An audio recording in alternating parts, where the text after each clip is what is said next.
నమస్తే సార్. నమస్తే. సో వేణుస్వామి ఇతను ఎప్పుడు కూడా సెలబ్రిటీలు జాతకాలు చెప్తూ వాళ్ళ మీద కామెంట్స్ చేస్తూ సో బాగా పాపులర్ అయ్యారు. సో రీసెంట్గా జనసేన అధినేత పవన్ కళ్యాణ్ గారి మీద కూడా ఒక కామెంట్ అయితే చేయడం జరిగింది. అతనికి మూడో పెళ్ళైన ఆ మూడో భార్యతో కూడా విడాకులు అయిపోతాయని చెప్పేసి కూడా రీసెంట్గా ఆయన చెప్పడం జరిగింది. దాని గురించి మామూలుగా వేణుస్వామి అప్పుడప్పుడు ఒక బాంబు పేలుస్తూ ఉంటాడు. లేటెస్ట్గా పవన్ కళ్యాణ్ మీద పేల్చాడు. పవన్ కళ్యాణ్ మూడో భార్య అన్నా లెజిన ఆమెతో విడాకులు త్వరగానే అవుతాయి. అయితే ఎప్పుడు అవుతాయి నేను కరెక్ట్గా చెప్పలేను. ఎన్నికల లోపల అయితే మాత్రం పవన్ కళ్యాణ్కి ఆ ఇబ్బంది రాకపోవచ్చు. కానీ ఎన్నికల తర్వాత మాత్రం చాలా రకాల ఇబ్బందుల్లోకి వెళ్తాడు పవన్ కళ్యాణ్, వివాదాల్లోకి వెళ్తాడు. అవన్నీ నేను చెప్పలేను, ఎందుకంటే చెబితే ఇప్పుడు నన్ను పవన్ ఫ్యాన్స్ ట్రోల్ చేస్తారు కాబట్టి నేను చెప్పదలుచుకోలేదు. విడాకులు అయితే మాత్రం అవుతుంది ఖచ్చితంగా అని ఆయన చెప్తున్నాను. నేను గతంలో కూడా చెప్పాను, వాళ్ళిద్దరికీ ఖచ్చితంగా విడాకులు అవుతుందని చెప్తున్నాడు. ఆల్రెడీ వైసీపీ వాళ్ళు ఇతని మీద ఇప్పటికే 3 పెళ్ళిళ్ళు చేసుకున్నారు, 3 విడాకులు ఇచ్చారు, ఇవన్నీ మాట్లాడుతున్నారు. నిజానికి అవన్నీ పర్సనల్, కానీ అవి ఎందుకు తెస్తున్నారంటే ఆయన పర్సనల్ లైఫ్లోనే ఒక నిలకడ లేదు, మారుస్తూ ఉన్నాడు. భార్యలు మార్చేవాడు, పార్టీలను కూడా అదే స్పిరిట్లో మారుస్తున్నాడు అని. ఇప్పటి వరకు అతను పార్టీ పెట్టి అతను పొత్తు పెట్టుకొని పార్టీ ఏదైనా ఉందంటే అది ఒక వైసీపీ తప్ప అన్ని పార్టీలతో పొత్తు పెట్టుకున్నాడు అని వాళ్ళు విమర్శిస్తున్నారు. ఈ కాంటెక్స్ట్లో వేణుస్వామి ఇలా మాట్లాడడం అనేది ఇంకా దానికి అగ్గికి ఆజ్యం పోసినట్టు అవుతుంది. ఎందుకంటే వేణుస్వామి ఇంకొకటి కూడా చెప్తున్నాడు, నేను భయంకరమైన ఫ్యాన్ని పవన్ కళ్యాణ్కి. జల్సా అప్పుడు థియేటర్లో టికెట్ చేయించిన వాళ్ళలో నేను కూడా ముందున్నాను. జగన్ని ఓడించి పవన్నే సీఎం కావాలని కూడా నాకు గట్టి కోరుకుంది. కానీ జాతకం అలాగా లేదు, మరి నేనేం చేయాలి? సో జాతకం ఏమో జగనే వస్తాడని చెప్తుంది, మళ్ళీ అధికారంలోకి జగనే వస్తాడని చెప్తుంది. పవన్ కళ్యాణ్ నానా బాధలు పడబోతున్నాడని చెప్తుంది. సో అనేక వివాదాల్లో పవన్ కళ్యాణ్ ఇరుక్కోబోతున్నాడు. సో విడాకులు కూడా ఖచ్చితంగా అవుతుంది, కానీ ఎప్పుడు అవుతుంది అనేది చెప్పను ఇప్పుడే నేను అని చెప్తున్నాడు. అంటే మరి దాంతో ఆల్రెడీ పవన్ ఫ్యాన్స్ అతని మీద ట్రోలింగ్ స్టార్ట్ చేశారు. ఎందుకంటే వేణుస్వామి ముందు నుంచి కూడా అతను సినిమా రంగంలో ఎప్పటి నుంచో, అతను టీనేజర్ నుంచి సినిమా రంగంలో ఉన్నాడు. అంటే సినిమాలో చిన్న చిన్న వేషాలు వేయడం, పూజారి వేషాలు వేయడం, అప్పటి నుంచి ట్రావెల్ అవుతున్నాడు.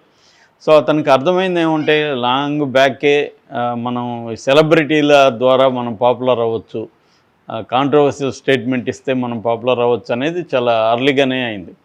దాని తర్వాత అతను ఏంటంటే రియల్ ఎస్టేట్లోకి వెళ్ళాడు. అతనికి రియల్ ఎస్టేట్ వ్యాపారం ఉంది, తర్వాత ఒక పబ్ ఉంది. ఇవన్నీ నడుపుతూ జ్యోతిష్యం చేస్తున్నాడు. నిజానికి జ్యోతిష్యం అనేది అతనికి మెయిన్ ఆదాయ వనరు కాదు, కానీ జ్యోతిష్యం వల్ల ఆ బిజినెస్లకి హెల్ప్ అవుతుంది. ఎందుకు చాలామంది రియల్ ఎస్టేట్ చేస్తారు, కానీ ఇతనికి ఎందుకు హెల్ప్ అవుతుంది అన్నప్పుడు ఇతను పాపులర్ అవుతాడు, సెలబ్రిటీలతో కాంట్రాక్ట్స్ వస్తాయి. దానివల్ల ఒక మంచి పెద్ద పెద్ద ప్రాజెక్టులు వాళ్ళకి అమ్మగలుగుతాడు, అమ్మించడం కొనిచ్చడం చేయగలుగుతాడు. సో రియల్ ఎస్టేట్లో నీ సర్కిల్ వెరీ ఇంపార్టెంట్. ఎంత పెద్ద సర్కిల్ ఉంటే అంతగా షైన్ అవుతుంది. సో అది అలా ఉపయోగించుకుంటున్నట్టుగా మనకు అర్థమవుతుంది. అందుకనే కావాలనే కాంట్రవర్సీలు చేయడం, తర్వాత సెలబ్రిటీ హీరోయిన్లకి వెళ్ళి వాళ్ళ ఇళ్ళల్లో పూజలు చేయడం, వాళ్ళ కెరియర్ బాగుండడం కోసం ప్రత్యేక పూజల్లో ఒక స్కీమ్ పెట్టాడు. ఆ పూజ ఇప్పుడు ఏంటంటే ప్రతిదానికి పూజకి కూడా ఒక టెంప్లెట్లు ఏర్పడ్డాయి. ఇప్పుడు రాజశ్యామల యాగం అని మొన్న చంద్రబాబు చేశాడు, అంతకుముందు ఇక్కడ కేసీఆర్ చేశారు. రాజశ్యామల యాగం చేస్తే మళ్ళీ ముఖ్యమంత్రి అవుతారనమాట. సో దానికి అట్లా స్పెసిఫిక్ పర్పస్. ఇవి ఏంటంటే పాతకాలంలో కూడా అలాగే ఉండేవి. రాజులు కావాలన్న వాళ్ళు రకరకాల యాగాలు చేసేవాళ్ళు. అవి ఇప్పుడు కూడా మళ్ళీ ఇంత ఒక పక్క ఏఐ టెక్నాలజీ, ఆర్టిఫిషియల్ ఇంటెలిజెన్స్ ఇవన్నీ వచ్చినా కూడా మన వాళ్ళు కృతయుగం ద్వాపరయుగం నాటి యాగాల్ని మళ్ళీ పునరుద్ధరిస్తూ ఉన్నారు. అదే కాంటెక్స్ట్లో ఇటు హీరోలు కూడా వేణుస్వామి దగ్గర పూజలు చేసుకోవడం అనేది జరుగుతుంది. అందువల్ల ఇతను ఏం చేస్తున్నాడంటే ఎవరికి పెళ్ళి కాకముందే వాళ్ళిద్దరు విడిపోతారని చెప్తాడు. దానికేమి జ్యోతిష్యం అన్నాక దాన్ని ఎవడు ఏమడుగుతాడు? జ్యోతిష్యానికి సైంటిఫిక్ ప్రూఫ్ ఏముంటుంది, ఏమీ లేదు. వీళ్ళు చెప్పిందే జ్యోతిష్యం. అందుకనే మనం 5 మంది జ్యోతిష్యులను పిలుచుకొని వచ్చి ఒక జాతకం చూపిస్తే విడివిడిగా 5 మంది 5 రకాలుగా చెప్తారు. ఎందుకంటే అది దానికేమో ఒక సైంటిఫిక్ అప్రోచ్ ఏమి ఉండదు. అది ఒక రకంగా ఏంటంటే వైల్డ్గా గెస్ చేసి చెప్పడమే. ఆ గెస్ 10 చెప్తే నీ గురించి 10 చెప్తే ఆ 10లో 2-3 కరెక్ట్ అవుతాయి. సైకలాజికల్గా ఒక అండర్స్టాండింగ్ ఉండి సమాజం మీద ఒక అవగాహన ఉంటే అవుతాయి. ఎందుకంటే ప్రతి మనిషికి ఏదో ఒక ఆరోగ్య సమస్య వస్తుంది, ప్రతి మనిషికి ఇంట్లో ఏదో ప్రాబ్లమ్స్ ఉంటాయి, ప్రతి మనిషికి ఉద్యోగాల్లో ప్రాబ్లమ్స్ ఉంటాయి, ప్రతి మనిషికి ఆర్థిక వ్యవహారాల్లో ఇష్యూస్ ఉంటాయి, ప్రతి మనిషికి హెల్త్ ఇష్యూస్ ఉంటాయి. అందువల్ల వీటిలో ఏదో ఒకటి చెప్పేది, నీకు గత రాబోయే 6 నెలల్లో నీకు ఆరోగ్యం సంబంధమైన సమస్యలు వస్తాయి అన్నాను అనుకో, ఖచ్చితంగా నీకేదో వస్తుందిగా, కనీసం జలుపు వస్తుందిగా. సో అది ఈజీ అయిపోతుంది. అట్లాగే ఉద్యోగంలో కూడా ఇవాళ ఉద్యోగాలు అనేవి గ్యారంటీగా లేవు. ఒక దగ్గర చేరితే రిటైర్డ్ అయ్యే వరకు అక్కడే పనిచేస్తాం అనేది గ్యారంటీ లేదు కదా. సో 1 year 2 yearsలోనే మన ఉద్యోగాలు మారిపోతూ ఉండాల్సిన పరిస్థితి ఇవాళ ఏర్పడింది. అందువల్ల నీకు ఉద్యోగంలో టెన్షన్ ఉంటుందని చెప్పాను అనుకో, నేను అది కరెక్ట్ అవుతుందా కాదా. కాబట్టి ఈ జ్యోతిష్యం అనేది ఏంటంటే గెస్ వర్క్. అది ఆ గెస్ వర్క్ కొంతమంది కరెక్ట్గా మ్యాక్సిమం గెస్ చేసి చెప్పగలరు, కొంతమంది చెప్పలేకపోవచ్చు. కానీ ఎవడైనా చెప్పేది అదే. దాన్ని నమ్మించడం కోసం ఈ గ్రహాలని పద్యాలు అవన్నీ రాసి 3వ ఇంట్లో శుక్రుడు ఉన్నాడు, 6వ ఇంట్లో శని ఉన్నాడు, 12వ ఇంట్లో కేతు ఉన్నాడు అని చెప్తుంటారు.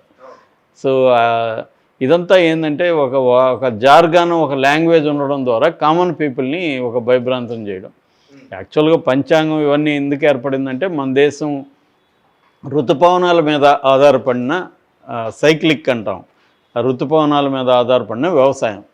కాబట్టి ఈ ఋతుపవనాలు ఎప్పుడు వస్తాయి, ఎలా వస్తాయి, ఎంతకాలం ఉంటుంది, అందుకని ప్రిపేర్ చేసుకోవాలి వ్యవసాయానికి సంబంధించి.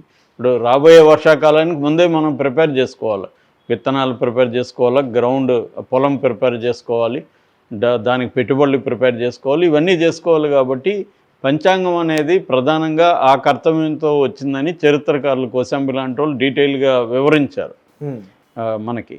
కానీ అదేమైపోయింది, మనుషుల జీవితం కూడా గ్రహాలు నిర్ణయిస్తాయి. చివరికి మనకి జలుపు రావాలన్నా కూడా ఆ గ్రహం ఏదో నిర్ణయిస్తుంది, లేదా మన ఉద్యోగంలో ఏదో ఇబ్బంది రావాలంటే ఆ గ్రహం నిర్ణయిస్తుంది అన్నట్టుగా సంబంధం లేని విషయాల్ని తెచ్చి కల్పించారు. ఇవి ఎందుకు పెరుగుతున్నాయంటే మన లైఫ్లో అన్సర్టనిటీ బాగా పెరిగింది, అనిశ్చితి, ఏది గ్యారంటీ లేదు లైఫ్లో. అన్సర్టనిటీ ఎప్పుడైతే పెరుగుతుందో అన్సర్టనిటీ వల్ల ప్రిడిక్షన్ అనేది కూడా పెరుగుతుంది. సో ఏం జరగచ్చు ఫ్యూచర్లో అన్న ఒక టెన్షన్ నిరంతరం అందరిలో ఉంటుంది. ఇప్పుడు కోవిడ్ వచ్చినాక ఇంకా హెల్త్ టెన్షన్ అంతకుముందు ఇంత ఉండేది కాదు. ఇప్పుడు ప్రతి ఒక్కరికి హెల్త్ టెన్షన్, చిన్నగా ఒళ్ళు వేడైనా పెద్ద టెన్షనే, దగ్గు వచ్చినా తుమ్ము వచ్చినా కూడా ఇవాళ పెద్ద టెన్షన్, ఇదేమన్నా కోవిడ్ ఉండొచ్చా, ఇంకొక వైరస్సా అనే ఒక టెన్షన్ మనిషిలో ఉండడం వల్ల జ్యోతిష్యం డిమాండ్ బాగా పెరుగుతుంది రాను. దాన్ని ఉపయోగించుకొని వేణుస్వామి లాంటి వాళ్ళు సెలబ్రిటీలను మాత్రమే టార్గెట్ చేసి పబ్బం గడుపుకుంటున్నారు. ఇప్పుడు పవన్ కళ్యాణ్ మీద పడ్డాడు. పవన్ కళ్యాణ్ ఫ్యాన్స్ మరి ఉండరు కదా వాళ్ళు. ఎందుకంటే 3వ భార్య విడాకులు అనగానే వైసీపీ వాళ్ళు ఆల్రెడీ దీన్ని ప్రమోట్ చేస్తున్నారు. వేణుస్వామి కూడా చెప్తున్నాడు 3వ భార్యతో కూడా విడాకులు అని. ఆ మధ్య కూడా ఆమె కనిపించట్లేదు, ఎక్కడ విడాకులు తీసుకునేసాడు పవన్ కళ్యాణ్ అని కూడా పుకార్లు క్రియేట్ చేశారు వైసీపీ వాళ్ళు. ఇప్పుడు మళ్ళీ ఎలక్షన్ ముందు పవన్ కళ్యాణ్ని ఇబ్బంది పెట్టడానికే వేణుస్వామి ఇలాగా కామెంట్ చేసినట్టుగా మనకు అర్థమవుతుంది. ఎందుకంటే వేణుస్వామి క్లియర్గా జగనే వస్తాడని చెప్తున్నాడు చాలాసార్లు. జగనే వస్తాడు, మళ్ళీ అధికారంలోకి వస్తాడు అని చెప్తున్నాడు. కాబట్టి అతను జగన్ వైపు ఉన్నాడు క్లియర్గా. కాబట్టి జగన్కి మేలు చేయాలంటే పవన్ కళ్యాణ్ని, చంద్రబాబుని ఇబ్బంది పెట్టాలి. సో పవన్ కళ్యాణ్ని టార్గెట్ చేసినట్టుగా మనకు కనబడుతుంది. దీనివల్ల ఏంటంటే ఇది సెన్సిటివ్ వ్యవహారం, వాళ్ళ ఇద్దరు వ్యవహారం. అది నిజానికి వేణుస్వామి అటువంటి పర్సనల్ దీంట్లోకి వెళ్ళిపోయి పెళ్లి చేసుకోబోయేళ్ళని విడిపోతారని, పెళ్లి చేసుకోకముందే వాళ్ళు విడిపోతారని, పెళ్లి చేసుకున్నాక మళ్ళీ వాళ్ళు విడిపోబోతున్నారు నేను గతంలో చెప్పినానని అందరికి చెప్తా వస్తే ఏదో ఒక రాయి తగులుతుందిగా. మనం 10 మందికి చెప్పామనుకో విడిపోతారని, అందులో ఒక జంట విడిపోయారనుకో ఇంకా దాన్ని ఫోకస్ చేస్తారు. ఎందుకంటే సమంత విషయంలో నేను చెప్పాను అలాగే జరిగిందని చెప్తుంటాడు అన్నమాట. అలాగే ఇప్పుడు పవన్ కళ్యాణ్ విషయంలో చెప్తున్నాడు. మరి ఇది వాళ్ళు ఫ్యాన్స్ ఏ స్థాయిలో ఇతను అటాక్ చేస్తారని చూడాలి.